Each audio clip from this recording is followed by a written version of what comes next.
बावबाय जोंहा नै मोनलायबाय नै मोनलायबाय गिदिरखौ दे गेलेबावनोनो गावबोथ' दा लागोन गेलेबाय थागोन र' गाव लांबावगोन ना 9जों 12जों 9 जाबावदो 9 मोनसे नय दाउ मासे हांसो मासे मोनबाय लांनो होनना फैखानायसोबा हेल' लोगोफोर नै जोंहा दिनै बेला जानो फैदो दिनैनि भिडिअ'आनो बिराद इन्टारेस्ट भिडिअ जागोन आरो ना मा मोनो गेलेनायसै दाउला खासि गेलेनोसै हांसो गेलेनोसै मा मोनो नायलांबाय थादो लोगोफोर थौदो बिदिबा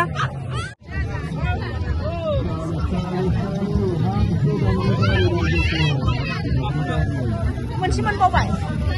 नै दाउला खासि लाबोला मोनो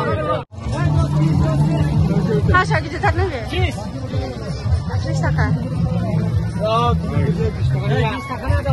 दाउखौबो गेलेनोसै हांसो गेलेनोसै दाउबो गेलेनोसै दा हांसो गेलेनोसै होबानो मोनो होनायनायदो दे सारियाव जाबाय नग'आ मोनबाय नग'आ मोनबावबाय 10 थाखानि मासे मोनबाय नग'आ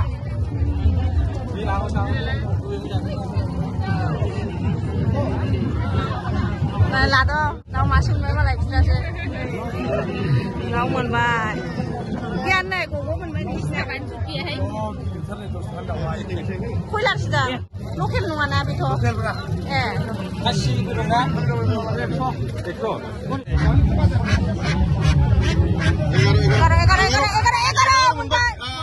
मोनबावबाय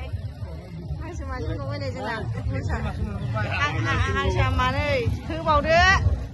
30 थाखानो पास जाबाय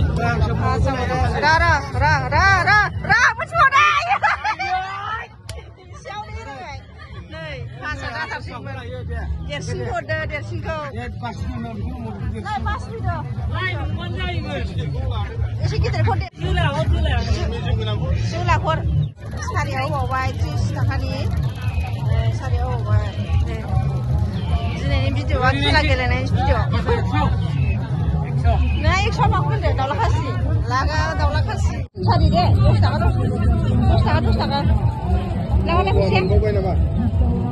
जाबाय 3 सारि नै र' जाबाय नै साबा थुख्रादो मोनसे मावनोसै सैद' दे बारबायसो जायासै 500 10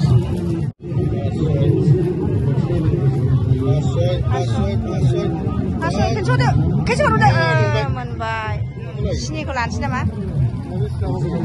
साबा दंखायो 7खौ लागोन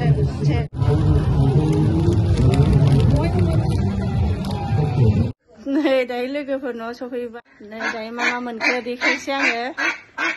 आजाया नालाय दाउखौ माबायदि लादों नै गावनि मोननायखौ नङा नै लाइटआनो गैला दाउजों सौजानानै आजानि माबाया बिलुन गिदिरथारमोन गैला दाउजों सौजानानै बायबाय हांसो मानै दाउ मासे मोनबाय ओमफ्राय नै सिनि सापाथिसो लालाबायबाय आं दे होमबा दिनै भिडिअ'खौ बेयावनो दोनसै आङो जोबजासिम नायनायनि थाखाय थेंक इउ बाय फुदुंबावबाय नै गावनि दाउखौ नायलाय मोनबोनायखौ दाउ मोनबाथाय मासि मोजां मोनो बे दाउ मोनबोनाय लोगो नुवाखै माबायदि लादों गोबानानै